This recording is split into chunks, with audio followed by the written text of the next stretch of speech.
já testou inúmeras estratégias para fotógrafos de casamento e mesmo assim o seu cliente está te cobrando, querendo resultado e está colocando a culpa no tráfego? Então, vem comigo que nesse vídeo eu vou te mostrar como você vai mudar esse jogo. Se você gostar, deixa o like aqui embaixo, seu comentário, sua inscrição, que é muito importante e me ajuda a produzir mais materiais como esse. Então, sem mais delongas, muito prazer. Meu nome é Vinícius Fernandes, eu sou gestor de tráfego e estou trazendo aqui para você uma estratégia que vai mudar o seu jogo. É o básico que funciona. Então, me acompanhe aqui na tela e vamos dar início. Perfeito? Então aqui a gente tem alguns passos que a gente precisa estar alinhando junto ao nosso cliente, primeiramente, antes de estar partindo diretamente para as campanhas, beleza? Então a gente tem a fase de alinhamento de expectativa, tipos de criativo, públicos-alvo, modelos de campanha, a parte do ouro, onde vai ser o nosso game change nesse segmento, e também a parte de atendimento, follow-up e acompanhamento de vendas. Se você é o gestor de tráfego e está se atentando somente às suas campanhas, eu sinto lhe dizer, logo você vai estar fora do game. Cada vez mais a gente precisa estar entrando diretamente no comercial do nosso cliente para entender como está sendo toda a parte de processos, como está sendo toda a parte de atendimento e contribuindo para que a gente consiga melhorar cada vez mais. Então, iniciando aqui pelo alinhamento de expectativa, nós temos alguns tópicos que a gente precisa discutir antes. Então, o primeiro tópico é trazer essa visão ao cliente. Tráfego nada mais é do que uma construção. Então, você pode estar gerando para o seu cliente vendas nos primeiros 15 dias.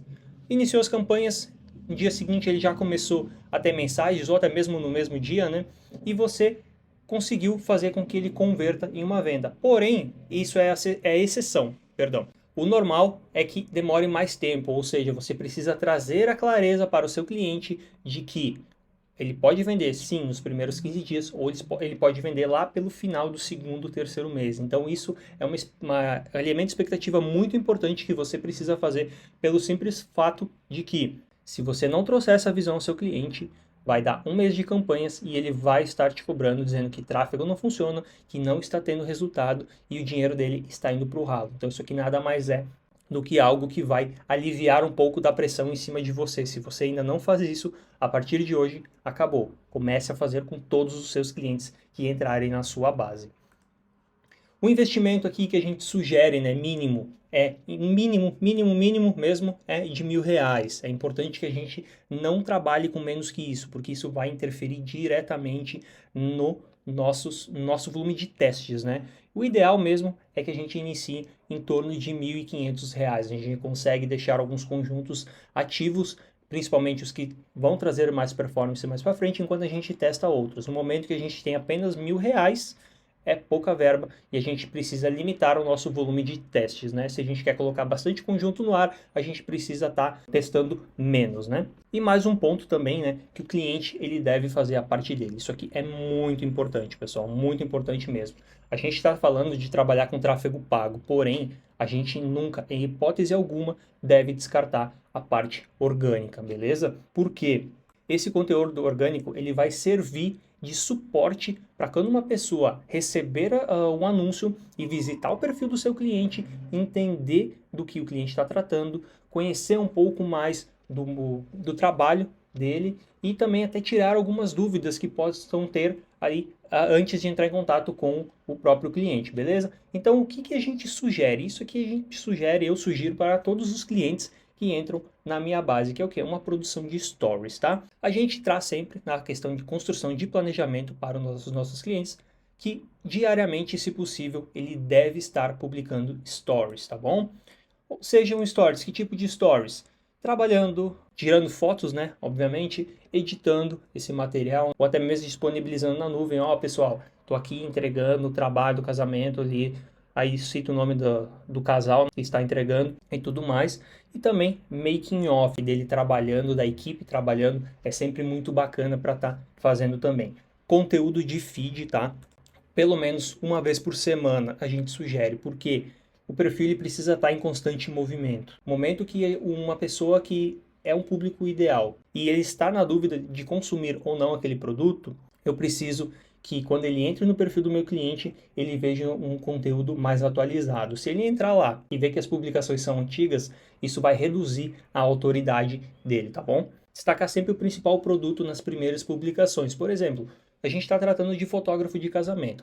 90% ou 100% dos fotógrafos trabalham com pré-wedding. Então, nessa questão de pré-wedding, é interessante que, se não é o nosso carro-chefe, geralmente não é, que a gente tenha mais publicações de casamento em si, de cerimônia, de festa e tudo mais, do que propriamente o pré-wedding. Então é interessante que a gente tenha ali pelo menos as 3 primeiras publicações voltadas diretamente ao nosso produto principal. E trazer alguns destaques também, né? Manter esses destaques atualizados, fotinho de capa e tudo mais. E também compilar algumas dúvidas, por exemplo, quanto tempo dura o ensaio de pré-wedding? Quantas fotos eu recebo no pacote X? O que é entregue? O que eu ganho além se eu contratar a equipe hoje? Então, tirar algumas dúvidas. Até eles mesmos podem estar criando essas perguntas, enviando para si mesmo e respondendo ali, posta no Stories e depois manda ali por destaque da caixinha, perfeito? Então, o tráfego orgânico, ele é sim aliado ao tráfego pago, não é porque a gente está trabalhando com tráfego pago que a gente vai descartar a parte orgânica, beleza? Dando sequência, a gente vai para os tipos de criativos, tá?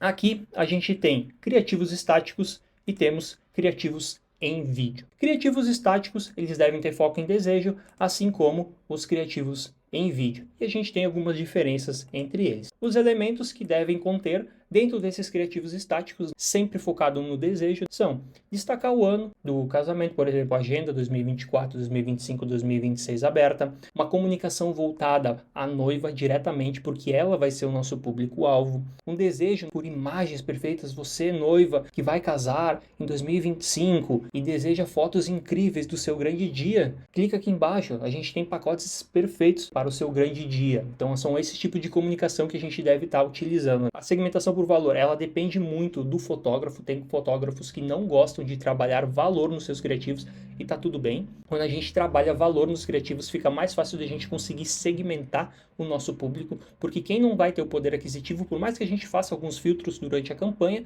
pode ser que alguém que não tem o poder aquisitivo acabe clicando nesse anúncio, receba um orçamento e diga simplesmente que está fora do orçamento dela, que não é o que ela estava procurando. Então, esse segmentação por valor ajuda a gente a estar reduzindo esse fator. E também um CTA destacado. A gente precisa muito ter um call to action destacado, envie uma mensagem, peça seu orçamento, entre em contato agora. A gente precisa ter isso bem claro também no nosso anúncio. Nos criativos em vídeo, a gente vai ter alguns elementos também, principalmente explorar a liberdade no formato que a gente pode estar fazendo esses vídeos, a gente pode estar gravando, como eu estou gravando esse vídeo para vocês, a gente pode estar diretamente na cerimônia gravando um material também, então explorar esses formatos diferentes que a gente tem. Todos os elementos que eu citei nos criativos de estáticos, eles devem também estar presentes aqui. Tá? É muito importante que eles estejam presentes também. Seja criativo, oriente o seu cliente. Por quê? Quando você diz para o seu cliente o seguinte, eu gravo um vídeo para mim, para eu poder usar aqui nas nossas campanhas. O cliente pode chegar para você e dizer, beleza, como eu gravo, o que eu falo. Então, você pode fazer um roteiro para o seu cliente. Por exemplo, você vai iniciar o seu vídeo saindo de trás de uma pilastra e dizendo, ei, você noiva, vai casar? Corta a imagem, aparece você, o fotógrafo, né, fazendo as fotos, aí a câmera vira para ele e diz, aqui no Estúdio X nós temos o pacote perfeito para o seu grande dia. Depois pode ter mais um corte e a pessoa caminhando enquanto os noivos estão conversando, até mesmo mostrando as fotos para os noivos e citando mais alguns elementos. E claro, no final do vídeo ter o CTA. Então existem vários exemplos que a gente pode estar passando. O ChatGPT, ele é excelente para fazer isso, mas é importante que você cuide o seguinte, o ChatGPT, ele não faz muito a humanização, pelo menos o ChatGPT normal. O ChatGPT 4 pode ser que seja um pouco melhor nessa questão, porém o ChatGPT normal eu não indico que você simplesmente copie e colhem. Use os exemplos, monte um script para mandar para o seu cliente e, claro, sempre busque humanizar da melhor forma possível. Então, o foco também é narrativa e transições, ideal que possua vídeos de making off, porque a gente pode estar colocando algumas imagens rolando enquanto a narração fica de fundo. Então, é interessante que a gente use esse formato também. Fechou? Então, a parte de criativos a gente concluiu, a gente vai para o público-alvo. Então, quem é o nosso público-alvo? São noivas, né? Mulheres com status de relacionamento sério e mulheres que possuam bom poder aquisitivo. Aqui ficou aquisitivo, mas é aquisitivo, tá? Por quê? Isso depende muito do ticket médio. Se você é um fotógrafo que cobra no seu pacote mais caro em torno de R$ 1.000, R$ 1.500, talvez essa questão não precise trabalhar tanto assim. Porém, a maioria dos fotógrafos trabalham com ticket que varia aí de 2, 5, 7, 8 mil reais. Então a gente tem uma variação grande de fotógrafos que cobram valores diferentes. Então a gente pode estar buscando sempre pessoas que possuam um bom poder aquisitivo justamente para a gente reduzir essa questão de, poxa, ficou fora do meu orçamento e tudo mais. A idade ideal que seja em torno, pelos testes que pelo menos que eu realizo aqui e costuma dar resultado excelente, é o quê? Mulheres entre 18 a 35, no máximo 38 anos. Por que 18 anos? Existe muito público de igreja que costuma casar cedo, então é importante que você não descarte esse público. E 38 anos pode ser aquele casal que nunca teve uma cerimônia antes, ou pode ser uma segunda cerimônia de casamento, que o anterior não deu certo, né? Então existem várias pessoas com várias histórias diferentes, mas essa é a idade ideal que a gente pode estar testando por aqui. Também seguidores do perfil, né? A gente vai estar distribuindo esses anúncios para quem segue o nosso perfil. É importante que a gente utilize também uma campanha de visitas ao perfil do Instagram, partindo um pouco já para a parte de campanha. Essa campanha de visitas ao perfil, ela traz visibilidade, então é por isso que a gente comenta, para vocês perceberem que uma coisa acaba interligando na outra. Por que eu disse para vocês que é importante a gente ter o nosso orgânico alinhado? Justamente porque quando a gente opta por utilizar uma campanha de visitas ao perfil, a gente precisa ter um Instagram organizado, porque a primeira é a nossa porta de entrada, o primeiro contato muitas vezes do que o cliente vai ter com um fotógrafo que ele nunca viu na vida. Então ele precisa entender o valor daquele fotógrafo justamente pelo perfil da rede social dele, tá? Mix de envolvimento também, a gente não descarta utilizar. Eu já testei bastante público separados, né? Um envolvimento de 180 dias, um envolvimento de 90 dias, mas eu costumo trabalhar aqui com um mix de envolvimento. Junta todos, né? Um público de 90, um público de 180, um público de 365, voltados obviamente para o Instagram. Isso costuma gerar um resultado bacana, tá? Você pode fazer diferente se você tiver outra estratégia, tá tudo certo. Eu estou passando o que vem funcionando e muito aqui para mim. Então, mesclar interesses também é muito importante. A gente pode estar mesclando algumas marcas de roupa quando a gente quer segmentar para um público de mais alto padrão. Interesses, né? Foto e vídeo de casamento é muito importante que a gente utilize também, porque costuma ter um resultado bacana. E até mesmo convites de casamento, cerimônia de casamento, são alguns interesses que a própria plataforma entrega para a gente. Modelos de campanha. Então, vai ser uma campanha voltada para o WhatsApp. A gente também vai ter uma campanha de visitas ao perfil do Instagram, ou seja, a gente vai trabalhar com duas campanhas. Claro que a maior parte do orçamento eu sugiro que utilize para geração de demanda, né? A campanha de WhatsApp. Eu costumo utilizar do lado de cá. Por exemplo, o cliente ele tem R$ 1.000 por mês para investir, eu deixo apenas um conjunto rodando, um público mais aberto, com alguns interesses, obviamente, para casamento, para essa campanha de visitas ao perfil do Instagram. Também costumo turbinar publicações diretamente pelo Business Suite, eu não costumo turbinar diretamente pelo Instagram, até porque tem aquela questão, quando vai turbinar do próprio iPhone, que ele acaba tendo um custo extra, só que eu turbino de mensagem, eu não costumo turbinar esse vídeo para outros fins, para visitas ao perfil e tudo mais. Eu vi poucas pessoas testando esse método, gera um resultado de conversas interessante, bem bacana, porém a gente precisa ficar atento, né, com o feedback do cliente para que a gente consiga ter o retorno desses leads, se realmente está sendo um lead qualificado ou não. Claro, a gente faz toda a parte de segmentação para que seja. Direcionamento, então, como eu comentei, vai ser somente para o Instagram. Não trabalha com Facebook nesse caso, porque não costuma ter um resultado interessante. Como a gente está falando de desejo, ticket médio, né, que é um pouco mais elevado, a gente acaba distribuindo para o Instagram. E agora a gente vai para a parte do ouro. O ouro, ele está aqui, tá? E você vai entender agora o porquê disso. Vamos lá. Aqui estão os públicos que a gente vai utilizar. Foram feitos inúmeros testes por aqui, tá? São os públicos que eu costumo utilizar, que dão mais resultado para nós. E eu digo para você, quer você acredite ou não, com R$ 1.000 eu já consegui fazer um fotógrafo vender mais de R$ 70.000 somente utilizando o que está aqui dentro. Não acredita? Vem comigo.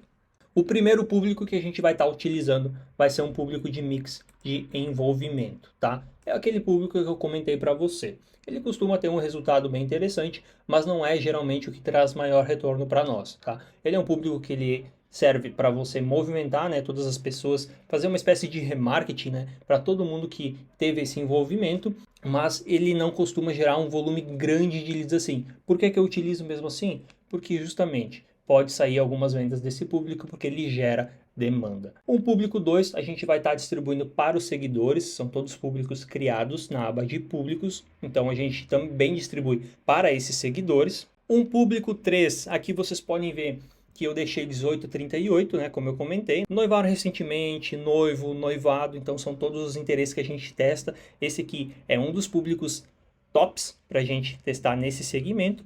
E o outro público também, que eu costumo fazer e dá um resultado excelente, por isso que eu disse para vocês mesclarem a questão de interesses, que é o quê? Pessoas que preferem produtos de alto padrão, de alto valor no Brasil, noivaram recentemente e também algumas marcas, Bulgari, Cartier, marcas que a gente consegue estar mesclando aqui que costumam ter um resultado bem interessante para nós, tá? Então, esses públicos aqui são os principais. Se vocês me perguntassem quais públicos eu devo criar para minha campanha ter resultado, esses 4 são os públicos vencedores, beleza? Questão de criativo, então, eu costumo trabalhar com 3 a 4 criativos ativos por conjunto de anúncio. Então, se a gente tiver mais criativos, a gente deixa desativado. Por exemplo, eu tenho 6 criativos para testar no meu conjunto, não tem problema. Publica todos eles, deixa 3 ou 4 ativos e conforme os dias vão passando, as otimizações vão acontecendo, você deve, né, pausar os que gastaram e não trouxeram resultado para nós e também ativar os demais que ainda não foram testados. Isso é básico, testes de criativos, tá? Mas muitos gestores não fazem. E quando a gente mata um conjunto de anúncio que, por exemplo, gastou R$60 e trouxe 2 mensagens e tem criativos lá dentro que a gente nem testou, a gente está deixando de entender se aquele criativo que a gente ainda não testou vai trazer um resultado interessante, tá? Observação importante, né? A gente não misturar os formatos. Criativo estático tem que ficar com criativo estático, criativo com vídeo tem que ficar com criativo com vídeo. Porém, eu testei mais formatos, ou seja, vídeo com carrossel. Vídeo com carrossel costuma entregar de forma mais constante os dois formatos junto. Quando eu tenho um criativo estático e eu tenho um criativo em carrossel,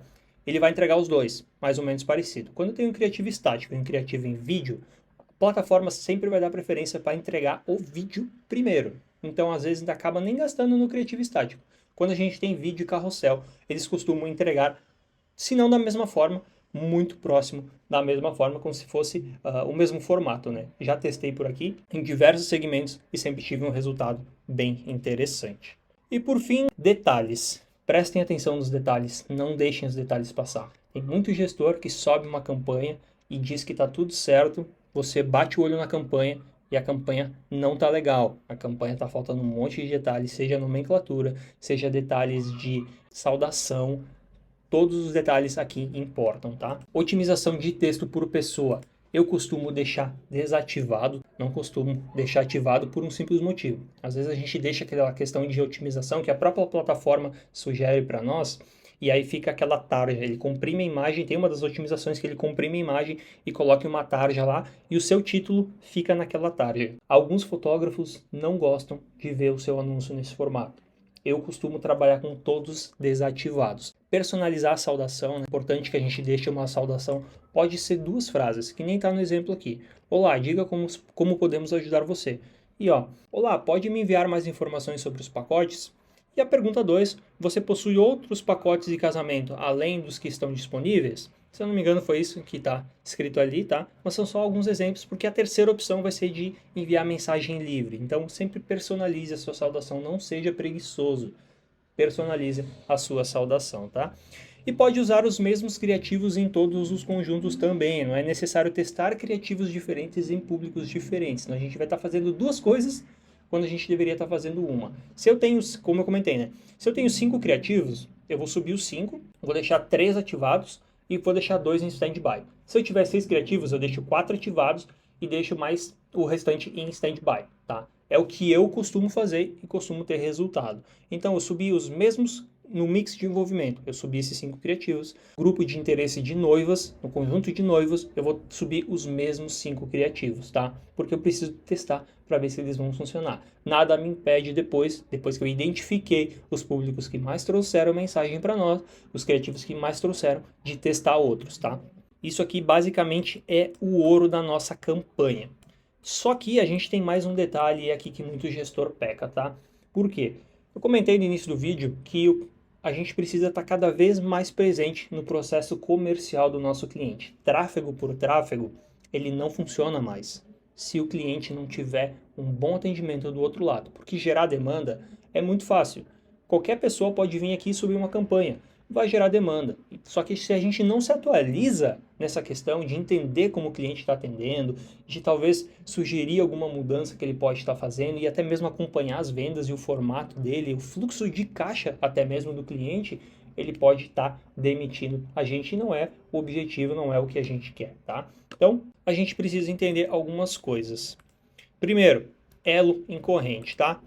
Existe o elo fraco, existe o elo forte e o elo perfeito. Uma corrente ela é composta de elos, um elo fechadinho dentro do outro. A gente tem que entender que existe o elo forte, que ele não arrebenta, e existe o elo fraco, que qualquer problema ele pode estar arrebentando. E não é isso que a gente quer. O elo fraco somos nós, somos os gestores, somos a assessoria. Por quê? Porque qualquer problema que der com o nosso cliente, e ele nos demitir, mesmo que não seja culpa nossa, seja questão de atendimento, nós somos o elo fraco. Somos nós que seremos demitidos pelo nosso cliente. O elo forte nesse caso seria o cliente. Se você não tem uma agência, se você não tem um alto volume de clientes, você se preocupa com o churn, ou seja, a taxa de quedas da sua agência. Se você é um gestor independente, você tem que cuidar, porque isso mexe diretamente no seu fluxo de caixa. Então, o que a gente precisa? O que seria um elo perfeito? Novamente, é o gestor, a assessoria, mais o cliente alinhados nesse sentido, tá? Então, entender tudo o que está acontecendo com o processo do cliente para que a gente não seja demitido. Outro ponto também, tráfego bom mais um atendimento ruim, ele costuma trazer um cliente dentro do ICP, ou seja, o perfil de cliente ideal que o nosso cliente atende. Por exemplo, fotógrafos de casamento, o que seria um ICP, um perfil de cliente ideal? É exatamente o que a gente falou mais cedo. Mulheres entre 18 a 35, 38 anos que são noivas ou estão em um relacionamento sério. Esse é o perfil de cliente ideal, tá? Porém, se a gente tem um tráfego bom e um atendimento ruim, mesmo que o cliente esteja dentro do ICP, né, o cliente ele vai reclamar que não está fechando esses leads. E aí é um problema para nós, porque ele pode estar dizendo, o pessoal está reclamando que o preço está muito caro, está reclamando que não, eu queria para uma data e não tem disponível. Gostei do estilo de fotografia. Então, mesmo que a gente traga um cliente que esteja dentro do perfil ideal, o cliente, se ele não tiver esse bom atendimento, ele vai estar elencando isso aqui para você e ele não vai estar conseguindo fechar. E aí o nosso trabalho entra em risco, perfeito? Da mesma forma que não adianta a gente ter um tráfego ruim e esperar que o cliente faça milagre. Tudo isso você tem que trazer na primeira reunião que você faça com o cliente. É um trabalho a quatro mãos. Se eu faço a minha parte e o cliente não faz a parte dele, não vai dar certo. E vice-versa também. Então, o cliente, um tráfego ruim, mais um atendimento bom, né? O cliente vindo do tráfego, ele vai estar fora do ICP, né? Não vai ser o perfil de cliente que o nosso cliente costuma atender. E também, trazendo um exemplo aqui, né? Uma mulher solteira dificilmente contratará um fotógrafo de casamento nos próximos meses. Ou seja, ela não tem nem namorado, quem dirá estar noiva para contratar. Então não adianta a gente ter um tráfego ruim. Outro ponto que a gente precisa estar trazendo aqui, um elo perfeito. O gestor realizar o cliente oculto. Isso aqui é muito importante, a gente consegue identificar diversos gargalos no atendimento do nosso cliente, tá? A gente precisa entender, como eu falei, a gente precisa estar presente no processo comercial do cliente cada vez mais. A gente precisa entender como está sendo feito esse atendimento. Porque a gente pode trazer, né? A gente tem que trazer, na verdade, para o cliente, de preferência em reunião, porque mensagem WhatsApp na correria do dia a dia, pode ser que ele não preste atenção, então nas reuniões de alinhamento com ele que você fizer, a gente traz os pontos de melhoria que a gente pode estar fazendo, né? E se o problema for tráfego, a gente vai precisar filtrar melhor esse público que vem das campanhas, tá bom? Follow-up, algumas pessoas sabem o que é um follow-up, outras pessoas não sabem o que é um follow-up, né? Nada mais é do que entrar em contato com aqueles leads que não fecharam ou ficaram em dúvida ou postergaram a tomada de decisão. Então, questionando, né, se ficou alguma dúvida ou até mesmo trazendo algum ponto de uma promoção, algo nesse sentido para que a gente converta de fato esse lead. Pelo que a gente verificou aqui, esses leads podem representar de 20 a 30% do volume de vendas por mês, tá? Isso aqui é uma média, pode ser mais, pode ser menos. Estou trazendo aqui novamente o que eu verifiquei do lado de cá, tá bom? Ideal que não seja um fator principal de vendas para o seu cliente, tá? Porque eu costumo dizer o seguinte, passou o mês, o cliente vendeu 25 mil reais, vendeu 30 mil reais. Desses 25, 30 mil reais, 2, 3 vendas podem ser de follow-ups, mas você não pode ficar refém de que o seu cliente só venda a partir de follow-ups. Isso acontece muito frequentemente quando a gente peca na geração de demanda. Por quê? É uma bola de neve. Se eu gerei um lead para ele esse mês, pode ser que ele converta 20, 30 dias depois, dependendo do nicho, obviamente, mas na questão de fotógrafo de casamento, isso é muito variável. Tem pessoas que fecham em 7 dias, tem pessoas que fecham em 20, tem pessoas que fecham meses depois. Então, quando a gente não gera demanda, o nosso cliente não tem leads para trabalhar e ele precisa estar fazendo esse follow-up e o seu projeto ele acaba que depende do cliente exclusivamente fechar através dos follow-ups, tá? Então, é ideal que ele não seja o fator principal. E para fechar, a gente precisa acompanhar o volume de venda do seu cliente. É importante trazer para ele a questão de fluxo de caixa, porque você pode estar vendendo 30 mil, 60 mil, 100 mil todo mês e seu cliente está recebendo parcelado. Se ele não tem um fluxo de caixa e num mês você acaba não conseguindo suprir a expectativa dele no volume de vendas, mesmo que o seu ROAS esteja alto, você não vai conseguir reter o cliente. Ele vai reclamar para você que não está conseguindo fechar e quando você trouxer a questão de ROAS para ele, ele vai dizer, poxa, mas esse mês não entrou nada. Então é interessante trazer também essa visão para o cliente.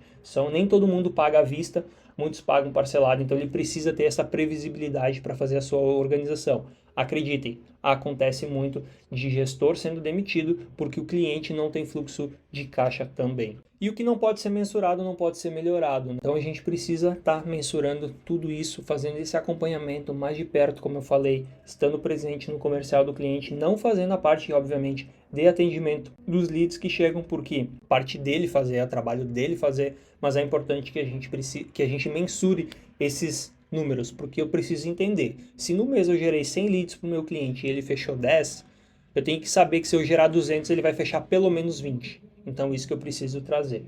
E, obviamente, né, existem outras coisas que influenciam essa questão de atendimento, né? Existem inúmeros fatores, existem épocas do ano que a gente fecha mais, que a gente fecha menos, existem promoções e ofertas que a gente pode estar fazendo. É importante trazer para o cliente também que promoção não necessariamente, oferta melhor dizendo, não necessariamente implica em desconto, né? Por exemplo, estamos em um mês onde a gente não está conseguindo fechar nada, a gente está trocando criativo, está testando o público e até trazendo essa visão, né? Não se atente só àqueles públicos ali, teste outros interesses também, mas o cliente não está fechando nada. Então é importante a gente pegar, principalmente aqueles contatos que ficaram em cima do muro e dizer, ó, manda uma mensagem para o cliente, assim, ó, você já verificou a data do seu casamento? Tem interesse ainda? Se você fechar comigo até sexta-feira, eu consigo te dar 10% de desconto e o parcelamento estendido. Ou eu consigo te dar um drone, por exemplo, se você fechar comigo até tal data. Importante